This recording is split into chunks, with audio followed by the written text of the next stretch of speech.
disebutkan dalam kitab Matla'il Badarain. Dari Adam sampai dengan Nabi Muhammad yang sudah kita hafal jumlahnya ada 25 orang. Yang tak sering kita dengarkan, tapi dalam Al-Quran sudah disebutkan. Kalau seandainya Allah menyebutkan nama kaum Adam, artinya nama daripada kaum laki-laki, dia daripada golongan orang yang beriman. Para ulama mengatakan, para ulama berpendapat kalau dia bukan seorang rasul, bisa dipastikan dia itu adalah nabinya Allah. Kalau kita jumlahkan semuanya yang Allah Ta'ala sebutkan daripada golongan laki-laki di dalam Al-Quran, dan semuanya mereka beriman, yang sudah dihitung oleh para ulama ada 28 orang. Yang 25 itu sudah terbiasalah. Yang 3 ini, yang pertama Luqman, kan ada dalam Al-Quran salah satu surat yang ada dalam Al-Quran, Allah memberi nama dengan surat Luqman. Luqman ini siapa? Luqman adalah salah seorang hamba Allah yang hadir di dunia ini. Beliau ini adalah masih dalam saudara dekat Nabi Allah Musa alaihi salam. Nasihat-nasihat baik yang telah Luqman ucapkan, berikan, mewasiatkan, menasihati putranya yang sangat beliau cintai, banyak, masih cukup banyak kita dapati di dalam Al-Quran dengan panggilan khas bahasa yang ada dalam Al-Quran, ya bunayya. Dalam surat Luqman sering kita dapati kalimat ya bunayya. Luqman ini golongan orang beriman. Yang kedua, Dzulkarnain. Dzulkarnain ini Allah menyebutkan namanya dalam surah Al-Kahfi pada saat Allah mengisahkan pertemuan Nabi Allah Musa dengan Nabi Allah Khidir alaihi salam. Di situ dalam surah Al-Kahfi Allah menyebutkan tentang Dzulkarnain. Dzulkarnain ini adalah salah seorang raja daripada golongan orang Islam, dan beliau ini karena namanya ada dalam Al-Quran, para alim ulama meyakini dan bahkan memberi peringatan kepada kita, Dzulkarnain ini adalah nabi. Kalau dia bukan rasul, sudah dipastikan dia itu nabi. Kenapa Allah menyebutkan Dzulkarnain dalam surah Al-Kahfi? Karena lagi tentang pembicaraan masalah penghujung dunia. Di antara pembicaraan dalam surah Al-Kahfi ada kejadian sebelum datangnya kiamat dengan keluarnya Jud Majud. Inna ya'juja wa ma'juja mufsiduna fil ard dalam Al-Quran. Jud Majud adalah golongan makhluk yang telah Allah Ta'ala ciptakan di dunia. Mereka hidupnya telah lama, tetapi sekarang mereka masih terkurung dalam salah satu bukit yang Allah Ta'ala rahasiakan. Jud Majud itu nanti pada hari kiamat, di saat mau datangnya kiamat, setelah kematian Dajjal, setelah Dajjal ini dibunuh oleh Nabi Allah Isa alaihissalam, akhirnya sampailah pada cobaan yang Allah Ta'ala berikan, huru hara yang ada pada hari kiamat, antara lain adalah keluarnya Jud Majud. Jud Majud ini makhluk aneh. Kalau mereka keluar, mereka berbuat kerusakan di dunia. Akhirnya Allah melalui malaikat Jibril memerintahkan kepada Dzulkarnain mengurung mereka dalam keadaan tertidur. Di saat mereka sedang istirahat, mereka lagi dalam keadaan terlelap, Dzulkarnain dengan karamah yang Allah Ta'ala berikan, membuat penjara yang sangat besar, akhirnya mereka terkurung hingga dengan masa sekarang. Yang ingin kita bicarakan Zulkarnain, namanya tersebut di dalam Al-Quran. Yang ketiga yang ada namanya dalam Al-Quran adalah Uzir. Uzir ini siapa? Salah satu orang yang beriman, cucunya Nabi Adam, namanya Uzir, daripada golongan Bani Israel. Allah menyebutkan namanya dalam Al-Quran karena orang Yahudi menganggap Uzir ini adalah anaknya Allah, sebagaimana orang Nasrani mengakui Isa anaknya Allah. Orang Yahudi juga mengakui Uzir ini anak Allah. Tetapi kedua-dua golongan ini adalah golongan yang sangat sesat, menyesatkan, dan bahkan mereka itu benar-benar kafir di sisi Allah Subhanahu wa ta'ala. Yang sedang kita bicarakan, dari sekian banyak rasul, 313 orang lebih rasul yang Allah Ta'ala utuskan ke dunia, sikati 2.04.124.000 orang lebih, Allah Ta'ala mengangkat para nabi-nabi, artinya para penjaga aturan Allah di atas permukaan dunia. Kenapa mesti Allah mengirimkan seorang nabi lagi yang Allah Ta'ala istilahkan dengan khatamin nabi, Nabil Mustafa, bahkan Sayyidil Mursalin? Itulah pangkat ataupun kehormatan yang Allah Ta'ala berikan kepada baginda Nabi Muhammad sallallahu alaihi wasallam. Wajar kalau seandainya pertanyaan ini ada, wajar. Terus kalau pertanyaan begini, jawabannya bagaimana? Tentu saja pertanyaannya besar, jawabannya juga lebih besar. Kenapa mesti Allah menghadirkan baginda Nabi Muhammad di penghujung para nabi-nabi?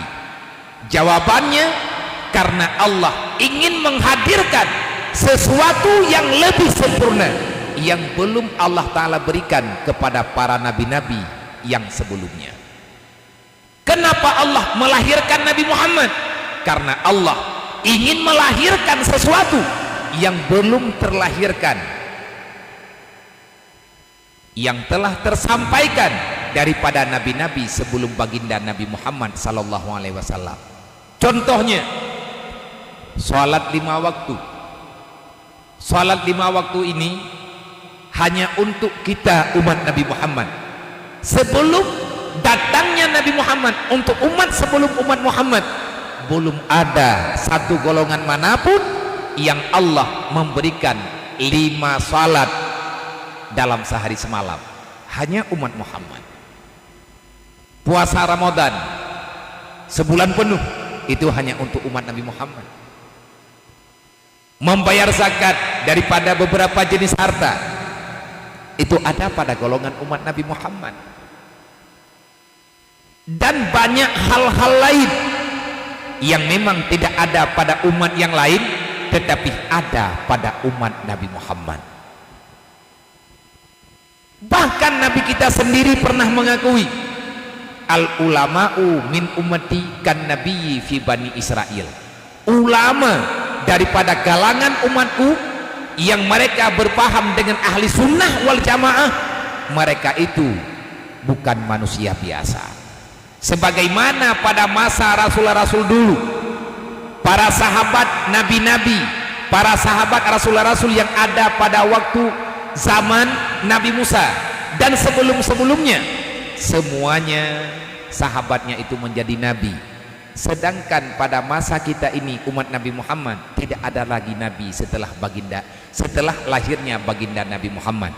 Yang ingin kita tanyakan, berarti umat Nabi Muhammad ini martabatnya lebih rendah daripada golongan umat yang sebelum Nabi Muhammad?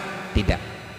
Nabi kita telah menjawab, al ulama'u min ummati, siapapun orang yang terus-menerus belajar ilmu agama, mengamalkan ilmu yang ada. Kita jangan salah memahami makna ulama. Ulama bukan sekedar orang-orang yang memimpin pesantren, bukan. Yang dikatakan dengan ulama adalah orang yang banyak pengetahuan dengan ilmu agama dan mau mengamalkan sesuai dengan ilmunya. Mereka juga ulama. Artinya kita punya ilmu dan mau mengajari ini ilmu yang bermanfaat untuk dunia dan akhirat kepada orang lain. Itu ulama dengan keadaan kita sendiri, dengan kapasitas kita, dengan kemampuan yang kita miliki. Contohnya seorang ayah, pimpinan keluarga. Pimpinan keluarga itu sebenarnya mesti menjadi ulama bagi ahli keluarganya. Seorang ibu menjadi ulama bagi anak-anaknya. Artinya yang bisa mengajari ilmu agama kepada mereka. Allah menghadirkan baginda Nabi Muhammad ke dunia ini. Tugasnya Nabi Muhammad itu apa? Sering kita mendengar innama bu'istu liutammima makarimal akhlak. Aku hadirkan kamu wahai Muhammad ke dunia untuk menyempurnakan akhlak budi pekerti manusia. Adakah umat-umat sebelum Nabi Muhammad tidak punya akhlak? Ada. Tetapi pada masa jahiliyah semuanya sudah hancur dikarenakan diperbudak oleh bermacam-macam kejahatan. Akhirnya manusia itu telah begitu rendah pangkatnya hingga turun kepada derajat di bawah derajat binatang. Asfala safilin dalam Al-Quran. Laqad khalaqnal insana fi ahsani taqwim summa radadnahu ila asfala safilin. Kita ini manusia, Allah telah mengakui makhluk terindah yang Allah Ta'ala ciptakan dari golongan manusia. Dan Allah juga telah membicarakan dalam Al-Quran, kuntum khairun ummah ukhrijat linnas ta'muruna bil ma'ruf wa tanhauna 'anil munkar. Wahai Muhammad, ketahui olehmu, kuntum, kamu bersama golongan umat-umatmu. Artinya kita ini sebagai umatnya baginda Nabi Muhammad sallallahu alaihi wasallam. Kuntum, kalian adalah khairun ummah, sebaik-baik golongan umat. Ada umat Nabi Adam, ada umatnya Nabi Yunus, ada umat Nabi Nuh, ada umat Nabi Saleh, ada umat Nabi Syu'ib, ada umat Nabi Zakaria, ada umat Nabi Musa, ada umat Nabi Isa, ada umat Nabi Ibrahim, Nabi Ismail, dan nabi-nabi yang lain. Semuanya punya umat, termasuk Nabi Sulaiman, Nabi Daud, Zulkifli, Ilyasa, dan semuanya punya umat-umat tersendiri. Tapi ingat dan tolong hargai, umat Muhammad lebih baik daripada golongan umat manapun. Wahai Muhammad, kata Allah, kuntum khairun ummah, kalian adalah sebaik-baik umat ukhrijat linnas, yang pernah aku hadirkan, yang aku keluarkan. Artinya yang aku hadirkan ke dunia di antara sekalian banyak manusia yang telah aku ciptakan, dari permulaan Adam hingga kepadamu dan umat-umatmu, kalianlah yang terbaik, kata Allah. Alhamdulillah, kita ini umat terbaik. Tetapi ingat, kita ini baik dalam pengakuan Allah, punya syarat dan ketentuan. Rasul kita sendiri bertanya, wahai Allah, di segi manakah penilaianmu wahai Allah? Umatku lebih baik daripada golongan yang lain. Allah menjawab, ta'muruna bil ma'ruf wa tanhauna 'anil munkar. Selama umatmu wahai Muhammad masih mau menyampaikan yang ma'ruf, selama umatmu wahai Muhammad masih mau mencegah yang namanya yang mungkar, siapapun mereka itu, mereka adalah khalifah yang aku titipkan dalam dunia. Kenapa? Kenapa kita jadi khalifah? Siapa yang mengangkat martabat kita di dunia ini? Baginda Nabi Muhammad, juga Allah. Ini ja'ilun fil ardi khalifah untuk Nabi Adam, untuk kita anak keturunan Adam. Nabi kita Muhammad telah bersabda, man amara bil ma'ruf wa naha anil munkar fahuwa khalifatullah wa khalifatu rasulillah wa khalifatu kitabullah. Siapapun kalian yang masih mau menyampaikan amar ma'ruf nahi munkar, kalian itu adalah pilihan Allah, khalifah Allah. Kalian itu adalah penjaganya Rasulullah. Kalian itu selama masih mau menyampaikan amar ma'ruf nahi munkar, artinya bukan sekedar menyampaikan, mengamalkan. Penyampaian tanpa ada pengamalan kebanyakannya sia-sia. Rasulullah telah mengakui orang-orang yang menyampaikan amar ma'ruf nahi munkar itu selanjutnya mengamalkan, artinya mau mengajari tentang ilmu agama yang telah Nabi Muhammad wariskan kepada para sahabat, hingga para sahabat mengajari orang-orang setelah mereka hingga sampai kepada kita ini. Selama ajaran ini masih berjalan dalam kehidupan kita, alhamdulillah kita hadir ke dunia sementara, tetapi yang sebenarnya kita akan kembali menempati satu tempat yang pernah ditempati oleh nenek moyang kita, yakni Nabi Allah Adam bersama Siti Hawa di dalam surga Jannatun Naim kelak. Tetapi ada syaratnya, menjadi umat terbaik selama kita masih mau dan memaksakan diri untuk mampu menyampaikan yang benar dan melawan yang namanya yang salah. Susahnya mengamalkan, menyampaikan tidak terlalu susah. Tugas Nabi Muhammad di dunia apa? Rasulullah, tugasku bukan sekedar memperbaiki akhlak dan budi pekerti manusia. Kata Rasulullah, semuanya tidak akan pernah bisa aku lakukan kalau seandainya aku tidak menjadikan, memposisikan diriku ini menjadi guru bagi kalian. Makanya dalam hadis Nabi, Rasulullah mengatakan, innama bu'istu mu'alliman, Allah mengutusku ke dunia untuk mengajari kalian.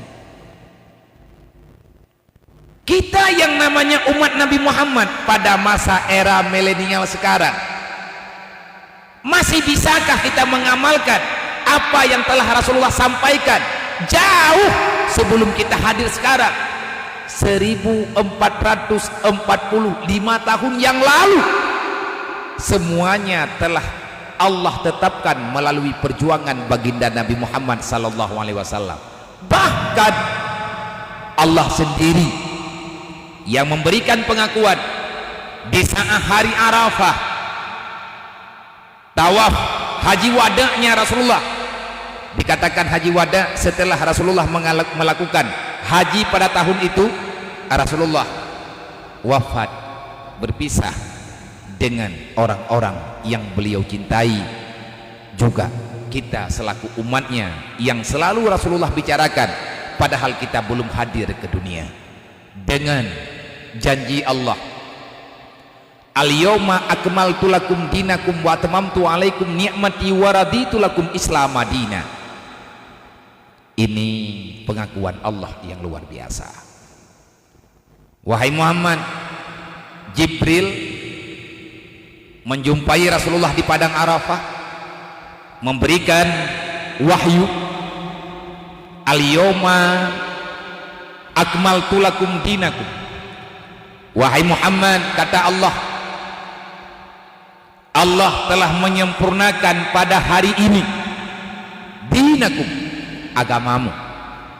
Al-yawma akmaltu lakum dinakum wa atmamtu alaikum ni'mati. Dan Allah telah berjanji akan menyempurnakan nikmatnya kepadamu wahai Muhammad.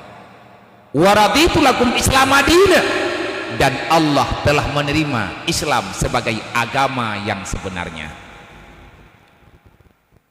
Para sahabat setelah mendengar wahyu ini yang dibacakan oleh baginda Nabi Muhammad, yang sesuai yang Jibril sampaikan kepada baginda Nabi Muhammad, ribuan para sahabat mengucapkan kalimat takbir, gemuruh takbir yang ada di padang Arafah. Akhirnya gelaplah padang Arafah dengan debu yang berterbangan. Semua para sahabat bersuka cita karena perjuangan telah selesai. Kalau bahasa yang bisa kita pahami, berarti tidak ada peperangan lagi, sudah merdeka, Allah sudah mengakui, pengumumannya sudah ada. Hanya satu sahabat sahaja yang tak merasa bergembira, artinya dengan bercucuran air mata beliau tidak bisa membayangkan apa yang akan terjadi kalau seandainya baginda Muhammad sudah tiada. Siapa yang menangis sejadi-jadinya, yang tanpa pamit buru-buru keluar daripada saf orang-orang yang sedang wukuf di Arafah, duduk termenung di dalam khemahnya yang sederhana? Itulah sahabat Nabi tercinta Abu Bakar Siddiq alaihi salam. Abu Bakar menangis, air matanya keluar membasahi bumi. Ada salah satu di antara sahabat yang melihat Abu Bakar keluar tiba-tiba masuk dalam khemah.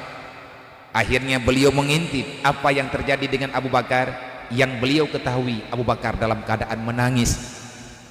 Ratapan kesedihan Abu Bakar terdengar sampai keluar khemah. Akhirnya sahabat ini menghadap baginda Nabi Muhammad, menyampaikan berita tentang tangisan Abu Bakar As-Siddiq, Abu Bakar Siddiq radhiyallahu an. Akhirnya Nabi memohon pamit sebentar daripada para sahabat-sahabat yang lain, menjumpai Abu Bakar di dalam khemahnya. Rasulullah bertanya, "Wahai Abu Bakar, kenapa kamu menangis?" Di saat orang lain bergembira, para sahabat lain bergembira, apa yang terjadi denganmu wahai Abu Bakar sehingga kamu menangis dengan seperti ini? Apa yang membuat dirimu bersedih? Abu Bakar tidak menjawab, bukan tidak menghiraukan pertanyaan Rasulullah, tetapi lidah beliau keluh, tidak bisa menjawab. Kenapa? Karena rintihan batin beliau masih sangat-sangat beliau rasakan ketakutan yang luar biasa. Beliau tidak bisa membayangkan kalau ini sudah terjadi, berarti akan ada kejadian yang tidak seperti hari ini. Al-yawma akmaltu lakum dinakum, wahai Rasulullah, aku kembali bertanya kepadamu wahai Rasulullah, benarkah ini sudah terjadi? Maksudmu wahai Abu Bakar, yang barusan engkau sampaikan wahai Rasulullah, aku bukan meragukan dengan wahyu, tidak akan pernah, wallah aku tidak meragukan ini, tetapi ketakutanku melebihi daripada kesenangan pada hari ini. Apa yang terjadi denganmu wahai Abu Bakar? Begini wahai Rasulullah, kalau ayat ini telah Allah Ta'ala turunkan, berarti perjuanganmu telah sempurna bukan? Tugasmu sudah selesai bukan? Rasulullah menunduk.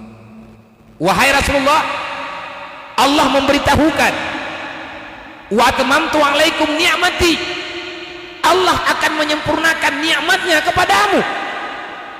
Wahai Rasulullah, tolong dijawab, benar tidak engkau wahai orang yang sangat kami cintai, engkau adalah idola kami, engkau adalah semuanya bagi kami, bahkan kami rela bercucuran darah, kami tidak menghiraukan nyawa akan keluar kalau Allah telah mengkehendaki, hanya untuk membuktikan kami cinta kepadamu wahai baginda. Wa tamamtu alaikum ni'mati, berarti Allah akan mengembalikan kamu kepada tempat yang telah Allah Ta'ala janjikan, yakni engkau wahai baginda Nabi akan meninggalkan kami di dalam dunia ini. Benarkah ini akan terjadi? Setelah ada pertanyaan ini, Rasulullah lah yang menangis. Inilah tingkatan pemahaman Sayyidina Abu Bakar radhiyallahu an. Makanya Nabi kita mengatakan, kalau ada Nabi setelahku, maka Abu Bakarlah yang akan menjadi nabi. Begitu tajamnya analisa Abu Bakar. Setiap ayat-ayat Al-Quran yang Allah Ta'ala turunkan, yang dijadikan wahyu sebagai aturan, Abu Bakar sangat paham. Belum pernah Abu Bakar menangis, kecuali pada hari itulah Abu Bakar menangis sejadi-jadinya. Akhirnya Rasulullah mengakui, wahai Abu Bakar, aku ini adalah manusia, aku Rasul, tapi aku ini manusia, aku bukan malaikat. Malaikat saja akan kembali kepada posisi yang belum Allah menjadikan mereka sebagai malaikat, yakni semuanya akan mati. Kullu nafsin za'iqatul maut, tidak ada yang selamat dalam dunia. Kullu syai'in halikun, semuanya akan binasa, yang tinggal hanya Allah Subhanahu wa ta'ala. Juga denganku wahai Abu Bakar.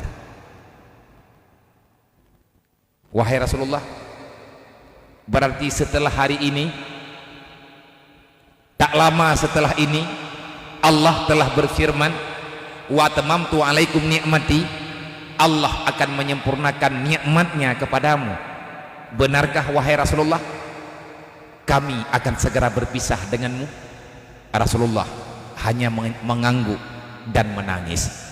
Yang ingin kita sampaikan sedikit, yang tersirat daripada wa atmamtu alaikum ni'mati, bermakna kematian bukanlah kesakitan. Sekali lagi, kepada ayah dan bunda, tolong dipahami, wa atmamtu alaikum ni'mati, Abu Bakar menyampaikan, wahai Rasulullah, berarti tidak lama lagi kami akan berpisah denganmu, engkau akan wafat. Rasulullah mengangguk dan menangis. Bermakna apa? Kematian belum tentu itu adalah kesakitan yang semua kita sangat takut terhadap terjadinya kematian. Terkadang-kadang kematian itu akan berubah menjadi nikmat. Bukan terkadang-kadang, kematian sebenarnya adalah nikmat yang semua orang mengimpikan. Nikmat itu tanpa kita rasakan kematian, kita tidak akan pernah bisa mendapati yang namanya surga. Tanpa kita merasakan kematian, kita tidak akan pernah bisa melihat bagaimana sebenarnya yang Allah Ta'ala janjikan kepada kita semuanya.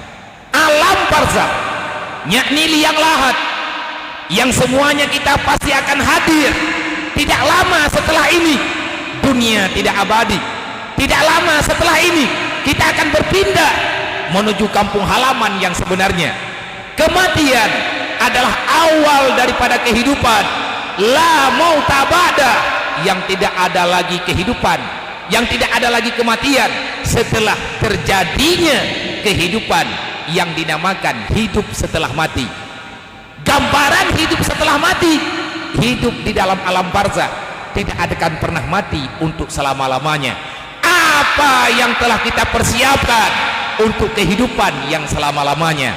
Siapakah anak-anak kita yang telah berani mengakui akan menggantikan posisi kita dalam beribadah, menyambung nilai kehidupan kita di dunia di saat kita telah tiada? Ini adalah pertanyaan yang sangat misteri, tetapi kita harus mempersiapkan. Daripada sekian lama kita berada di dunia, kita punya anak keturunan, punya anak laki-laki, punya anak perempuan, seberapapun yang Allah Ta'ala berikan, tolong perhatikan kepada wajah mereka yang kita telah mengorbankan semuanya hanya untuk mereka. Seorang ibu rela mengakhiri hari kegadisannya demi sang buah hati tercinta. Seorang laki-laki berani memilih tidak lagi menjadi seorang perjaka karena mengharapkan akan ada keturunan yang baik yang akan menggantikan posisi mereka semuanya. 60 tahun, 50 tahun, 40 sekian tahun, 50 sekian tahun, 60 sekian tahun usia yang telah kita habiskan ke dunia. Tolong hitung kembali, perhatikan kembali seberapa banyak yang kita habiskan untuk diri sendiri dan yang telah kita habiskan untuk kepentingan keluarga kita di dunia ini. Kita mati-matian di sini, bahkan rela mati demi menghidupi anak dan keluarga. Setelah kita mati, apa yang akan mereka lakukan untuk kita? Sudah adakah jawaban itu? Kalau belum, maka melalui dakwah pada malam hari ini, tolong paksakan diri, berikan pemahaman untuk diri dan keluarga. Sebenarnya kita ini adalah umat baginda Nabi Muhammad, dan siapapun yang namanya umat Nabi Muhammad, kalau kehidupan kita lebih banyak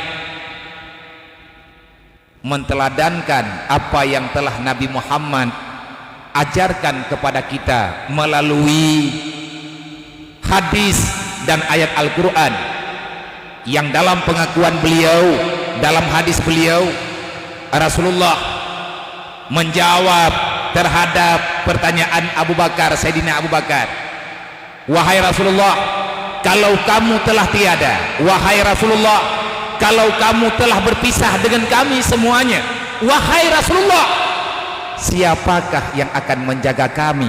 Siapakah yang akan menjaga anak-anak kami, anak cucu kami? Siapakah yang akan bisa mengingati kami dan anak cucu kami semuanya di saat engkau telah tiada? Rasulullah menjawab, taraktu fikum amraini in tamasaktum bihima lam tazillu abada, wahuma kitabullah wa sunnatu rasulillah. Wahai Abu Bakar dan sahabatku yang semuanya, wahai sahabatku semuanya yang sangat aku cintai, yang aku sayangi, kalau seandainya ada pertanyaan, siapa yang akan menjaga kalian kalau aku telah tiada? Aku menjawab, taraktu fikum amraini, aku tinggalkan kepada kalian, aku wariskan kepada kalian. Arti taraktu fikum, aku wariskan kepada kalian, wahai semua umatku, kata Rasulullah. Kita adalah bahagian daripada umat Nabi, maka dengarkan baik-baik, ambilkanlah, amalkan warisan ini kalau kita benar-benar umat baginda Nabi Muhammad. Taraktu fikum amraini, wahai Abu Bakar dan sahabatku yang lain dan umatku yang aku cintai, aku mewariskan kepada kalian amraini, ada dua urusan, ada dua mutiara yang lebih berharga, lebih mahal daripada intan dan berlian, bahkan tidak akan pernah terhargakan dengan apapun yang ada dalam dunia. Aku wariskan kepada kalian dua benda, intamasaktum bihima, kalian tidak perlu takut, gundah, gelisah dan lain sebagainya, selama kalian masih mau menjaga titipanku ini, dua pemberianku, dua warisanku yang akan aku wariskan kepada semua kalian. Jagalah warisan ini baik-baik, artinya amalkanlah selama kalian masih diberikan kesempatan hidup di dunia oleh Allah. Selama kalian masih mau mengikuti intamasaktum bihima, kalian masih mau berpegang, mengamalkan, meyakinkan, tidak ada keraguan, lam tazillu abada, tidak perlu kalian takutkan, kalian pasti akan selamat. Iblis tidak akan pernah mampu menghancurkan kalian. Apa itu wahai Rasulullah? Baru Abu Bakar membuka mata melihat ke atas. Apa itu wahai Rasulullah? Kitabullah wa sunnatu rasulillah, yang aku tinggalkan kepada kalian, warisanku kepada kalian adalah Al-Quran dan sunnahku. Jagalah Al-Quran itu baik-baik, pahami dia sebagaimana yang telah aku ajarkan kepada kalian. Ajarkan semuanya kepada anak cucu kalian dan beri pesan kepada mereka. Mereka akan mengajarkan anak-anak cucu mereka juga tentang hadisku yang telah aku utarakan, yang telah aku praktekkan kepada kalian semuanya. Wahai ayah dan bunda, kematian bukanlah sesuatu yang sangat perlu kita takuti. Hilangnya nyawa, meninggalkan badan, kakunya jasad, kita berpindah alam, itu bukan sesuatu yang sangat mengerikan. yang paling kita takuti adalah matinya hati sedangkan kita masih punya nyawa di kandung badan. Ini yang bahaya. Masalah gadah nyawang mati tubuh buku mah iki deui. Yang keban dekeun bahasa Indonesia. Kita yang jarang-jarang bahasa Indonesia cikeun dah. Kumaha nyan keban dekeun bahasa Indonesia. Beu ieu pok-pok iki deui. Beu ieu raya apa iki deui. Yang mungkin terjemah. Tapi menya ieu pok-pok nyambrang go ipok-pok le iya tetel lidah go mate tubuh gadah nyawang hana masalah buta mata tuli telinga lumpuhnya badan bukan sesuatu kekurangan. Kalau seandainya dengan kekurangan itu kita bisa selamat pada hari kiamat, lebih baik buta pada hari ini daripada kita bisa melihat sepanjang hari tetapi penglihatan kita tidak pernah kita tujukan pada yang diperintahkan oleh Allah Rabbil Izzati. Untuk apa kita punya mata kalau seandainya kita tidak bisa melihat apa yang telah diperintahkan oleh Allah? Rame tat urang buta lang donya nyonggu yang kepura-pura tebleut. Rame tat kita nyoronya yang sok-sok udep tetapi hakikat droy kita urang mati yang wewet dalam dunia hana berfaedah. Al jahlu mautun qabla mautihi. Orang bodoh yang tak mau belajar ilmu agama, kalian adalah jenazah yang bisa berjalan di atas permukaan dunia. Nyan tengku yang burung bibit nana turi burung hantu pocong ibu halawanya burungnya hantu menya burung yang naik lampu jerat ilung hana ya aku yang ya tu yang burung yang duduk yuk tenda yo ya tu nyo hana ipreh malam cekak urang cet urang waita urang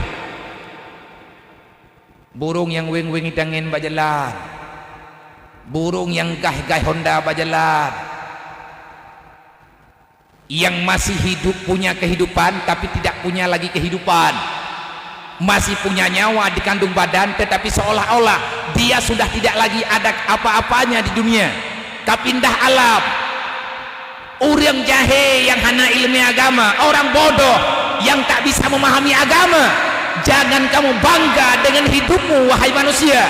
Kamu tidak siapa-siapa, kamu bukan siapa-siapa dibandingkan dengan kekuatan Allah. Fir'aun lebih gagah daripada kita, tapi Fir'aun tenggelam di dalam laut merah, tidak ada pertolongan kecuali hanya Allah yang bisa menyelamatkan dia. Namrud ilawan Nabi Ibrahim, tapi Namrudnya mati. Yang tukang poh Namrud dibunuh bukan oleh senjata, Namrud dibunuh bukan karena lehernya putus kena pedang dan lain sebagainya, tetapi makhluk kecil lah yang sangat kecil Allah Ta'ala mengirimkan dalam telinga Namrud.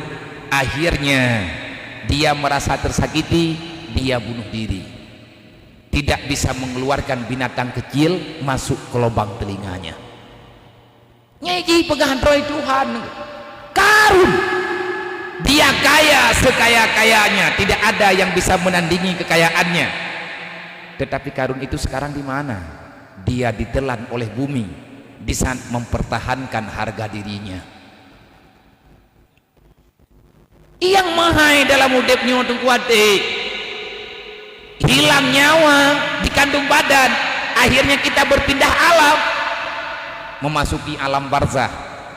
Belum tentu itu bahagia, kalau belum tentu itu bahaya kalau yang merasakan kematian orang-orang yang beriman. Kematian bagi orang beriman, kematian bagi orang yang selalu mengamalkan Islam bukan sesuatu hal yang mereka takuti, tetapi sesuatu hal yang mereka impikan. Karena nikmat yang sebenarnya baru bisa kita dapati kalau seandainya kita sudah tidak lagi mempunyai nyawa di kandung badan. lumpuh setrok buta nama salah engko bah buta gede bah bukloi gede. Yang penting kita nyampe buta hati, artinya ingatlah kepada Allah. Kalau kita kepingin selamat dunia dan akhirat, maka amalkanlah Al-Quran, amalkanlah hadis baginda Nabi. Bagaimana caranya? Al-Quran dan hadis tidak begitu mudah, tidak sebegitu mudah yang kita ucapkan bisa kita pahami dalam waktu yang sangat singkat sehari semalam, tidak. Bil ilmi hayatul Islam wa bil jahli mawatul Islam.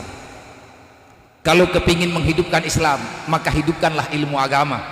Rajin-rajinlah belajar ilmu agama, rajin-rajinlah hadir dalam majelis ilmu dimanapun majelis itu diadakan. Jangan katakan jauh, jangan katakan tidak ada kekuatan, paksakan sampai kita bisa memahami agama Allah. Laqad kana lakum fi Rasulillah uswatun hasanah. Mengakui diri kita umat Muhammad mudah, yang susah mempraktekkan dalam kehidupan yang nyata. Kita ini mengidolakan Nabi Muhammad, memang itu perintah.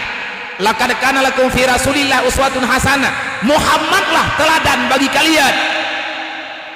Aku perintahkan kalian untuk mengikuti Muhammad, artinya mengamalkan apa yang telah diajari oleh nabiku, kecintaanku Muhammad, habibku, kata Allah.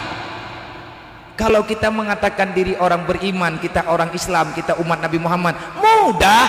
Anah engkau pada bega. Adakah cukup? Nganti gelang-gelang tenda tatantun anak yatim bunona lehap luhro. Lehap luhro anak yatim tatantun rencana tena laki surga. Piyo engkau mentaboh kalian kupi ya nabi peng lo. Bene pikir roneh yum surganya taduk ngemi goreng roneh bloy naik gede. Surga itu kita dapati dengan ketulusan akhlak, kebagusan akhlak. Siapapun boleh mengakui dirinya umat Muhammad. Yang susah Allah membuat syarat. Kalian mengakui diri kalian umat Muhammad, silakan. Tapi tidak semua orang yang telah mengakui dirinya umat Muhammad, Allah mengakui kita sebagai umatnya baginda Nabi. Tidak mudah. Kenapa tidak mudah? Karena kalau Allah sudah mengakui kita ini umatnya baginda Nabi, berarti kita sudah bebas daripada neraka Allah. Pandai mudah kok. Monya Allah kagak akui tanyo umat Nabi Muhammad, Allah kagak tuang ketanyo anjir umat Nabi Muhammad. Ngan ka pasti ketanyo gelah bak neraka, ku nerakanya hana berlaku ke umat Nabi Muhammad. Yangnya umat Nabi Muhammad bibit, dia tidak akan pernah berurusan dengan neraka. Berbeda dengan orang yang mengatakan dirinya beriman, dalam pengakuannya beriman, tetapi tidak semua perintah yang Allah Ta'ala perintahkan dia jalankan dalam kehidupan. Inilah yang tadi kita katakan di saat Nabi kita bertanya pada Jibril, wahai Jibril, tolong sifatkan padaku siapa saja, bagaimana kriteria umatku yang masuk dalam neraka wailun. Jibril langsung menjawab, fawailul lilladzina amanu billah walam yuqda biqadaillah. Neraka wailun wahai Muhammad, yang masuk dalam neraka wailun adalah mereka yang beriman. Rasulullah bertanya, kalau mereka beriman kenapa bisa masuk neraka? Biasanya yang masuk neraka yang tak punya iman. Kok bisa orang beriman masuk neraka? Jibril menjawab, walam yuqda biqadaillah. Bisa. Kenapa nggak bisa? Mereka beriman, cuman pengakuan doang dia beriman. Walam yuqda biqadaillah. Dia tidak pernah mengamalkan, dia tidak pernah menjalankan apa yang diperintahkan oleh Allah. Dia mengatakan beriman kepada Allah, semua perintah Allah dia tinggalkan. Kalau lagi kita nyosit, tak pegah draw rumah iman, temayang tani man pu maya. Pegah draw di dalam temayang mata bawa rakaat tadi dalam pani temannya. Ya kan pertanyaan sah mendeng. Orang yang beriman tetapi tidak mengamalkan perintah Allah, beriman dengan hari kiamat, berarti kita beriman dengan surga dan neraka. Orang yang mengakui, mengimani ada neraka, sampai dengan detik ini masih berani berbuat dosa, dia tidak pernah menyesal terhadap dosa yang dia lakukan untuk bertobat, meminta kampunan kepada Allah Subhanahu wa Ta'ala. Orang yang beriman dengan ada neraka tapi masih mau berbuat dosa, itu namanya bohong. Ara'aital ladzi yukadzibu biddin, kamu itu telah mendustakan agamaku, kata Allah. Islam tidak akan pernah maju kalau seandainya banyak benalu yang ingin menghancurkan Islam. Islam tidak akan pernah bangkit kalau banyak pengkhianat yang terus mengkhianati Islam. Siapa pengkhianat dalam Islam? Antara lain yang berkhianat tentang Islam, orang Islam tapi dia pengkhianat dalam Islam, musuh dalam selimut, api di dalam sekam. Itulah orang Islam yang menyia-nyiakan kehidupan anak yatim, yang membiarkan orang fakir miskin hidup dalam kelaparan. Orang Islam, orang beriman yang mengakui dirinya Islam, tetapi dia salat asal-asalan. Nanti pada hari kiamat, fawailul lil musallin, celakalah engkau, artinya neraka waidunlah tempatmu. Seorang istri yang selalu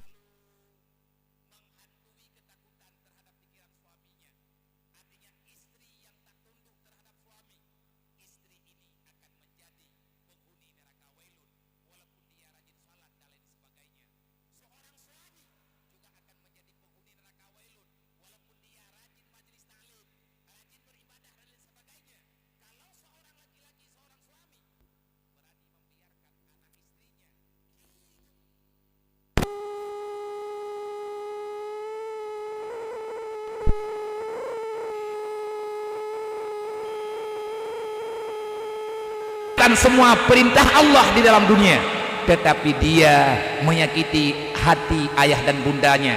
Nanti pada hari kiamat, wahai saudara mentua, baik nepike kalian najak waji kana surga ada sabo hana nemeh naruh drone urung pegot. Kita tidak pernah mendirikan surga. Surga itu milik bagi orang yang taat dan patuh kepada Allah semata-mata. Allah telah memerintahkan kepada yang namanya anak berbakti kepada orang tua. Wa qul lahuma qaulan karimah, berbicara baik-baiklah dengan kedua orang tuamu. Seorang anak yang rajin beribadah, tapi siang dan malam dia mengabaikan orang tuanya, hidupnya selalu, lidahnya selalu menyakiti perasaan orang tuanya. Nerakalah tempatmu wahai manusia, bukan surga. Kalau seandainya ayah dan bundamu tidak pernah memaafkan terhadap kesalahanmu. Begitu juga ayah dan bunda yang menyia-nyiakan anaknya tanpa memahami agama, nanti neraka wailun pula. Seorang jiran yang berani menyakiti jirannya. Kita beriman, kita Islam, mengakui diri umat Nabi Muhammad, tapi siang dan malam apapun yang kita lakukan selalu saja mengganggu para tetangga. Orang lain merasa terganggu dengan pekerjaan kita. Lidah kita kalau sudah bergerak, ada hati yang tersakiti, maka neraka tempatmu wahai orang-orang yang rajin beribadah. Kalau seandainya orang yang kita sakiti, orang yang kita ribah, orang yang selalu kita bicarakan di belakangnya belum memaafkan terhadap ribah yang telah kita lakukan, Rasulullah tidak pernah mengajarkan yang tidak baik kepada kita. Maka oleh karena demikian Allah membuat syarat siapa sebenarnya pengikut Muhammad. Yang pertama, liman kana yarjullah. Dalam ayat lain Allah Ta'ala mentafsirkan apa arti daripada liman kana yarjullah. Di antara lain bermakna dalam surah Al-Kahfi, wa may yarju liqa'a rabbi wa may yarju liqa'a rabbi falyamal amalan shalihan wa la yusyrik bi ibadati rabbih ahada. Wa may yarju liqa'a rabbi, siapa sebenarnya orang-orang yang masih mengharapkan Allah? Di mana kita bisa memahami dengan makna orang-orang yang terus-menerus masih mengharapkan pertolongan Allah? Jawabannya, sifatnya falyamal amalan shalihah. Orang yang benar-benar mendapatkan pertolongan Allah dunia dan akhirat, hidupnya di dunia selalu saja berbuat amal kebaikan yang diperintahkan, yang disukai oleh Allah.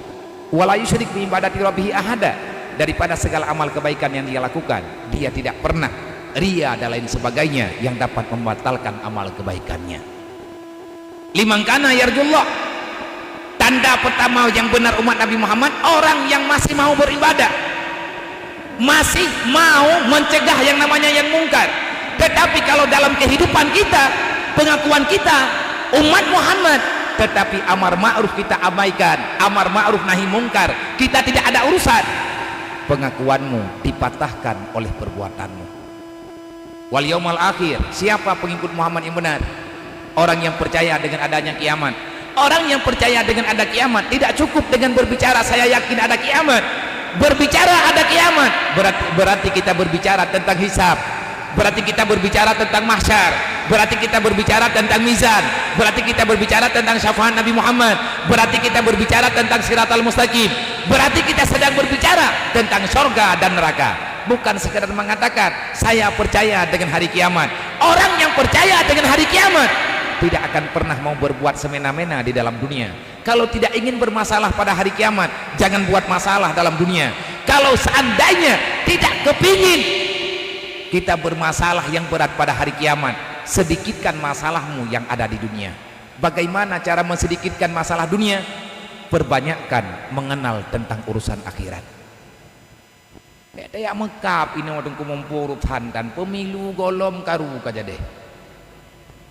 Nah, ku pajo ke urung drone, nama maju-maju deh. Yang ikut pemilu gop yang karu katanya, urang lain yang perlihat suara yang pedih mareh katanya mumpurut handa.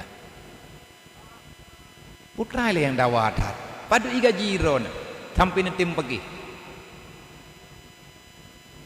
Pemilu itu sesuatu yang berlaku dalam kehidupan.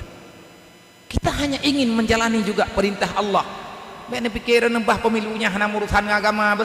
Nang kerja bunuh kan aku begah menyenang temanyang je berangkap puas. Pemilu dalam Quran kau begah tan. Allah Taala kalau kepegat peraturan, ketua yang kita pilih, tahu yang kita pilih, tahu yang kita pilih. Nah mandum nunggu yang hana yang pakai wa'tasimu bihablillahi jami'a. Rasulullah tidak pernah mengajari kita untuk saling bermusuhan. Wa ma arsalnaka illa kafatan linnas. Muhammad itu adalah nabi bagi semua manusia. Bagaimanapun warna kulit mereka, Muhammad tetap nabinya. Apapun jenis bahasa mereka, Muhammad tetap rasulnya. Dimanapun tempat tinggal mereka, agama Muhammad yang sah menjadi kehidupannya. Wa ma arsalnaka illa kafatan linnas. Wahai Muhammad, aku utuskan kamu ke dunia, dakwahmu berlaku seluruh dunia, bukan untuk orang Arab saja, tidak, untuk semua manusia. Yahudi Nasrani dulu mereka punya agama, tetapi setelah kedatangan baginda Nabi Muhammad, Allah mengarahkan mereka untuk mengikuti kenabian kerasulan baginda Nabi Muhammad. Tapi walakin aksaran nas la ya'lamun, kebanyakan daripada manusia tidak mau mengakuinya. Tidak mengapa, itu hak mereka. Allah juga punya hak nanti pada hari kiamat kelak. Wal yaumal akhir, umat Nabi Muhammad orang yang percaya dengan kiamat. Wa zakarallaha katsira, dan sifat umat Nabi Muhammad yang benar, Allah Ta'ala mengakui kita ini benar umat Nabi Muhammad. Kehidupan kita siang dan malam, kita tidak pernah berhenti daripada mengingat Allah sang pencipta alam. Artinya apapun yang kita lakukan, kita tidak akan pernah mau melakukan kecuali itu perintah Allah. Apapun yang sedang tidak mau kita lakukan, tetap patokannya Allah telah melarang, bukan karena benci, tetapi Allah yang melarang juga nabinya. Ini jam sudah menunjukkan jam tepat 12 malam. Bunuhkan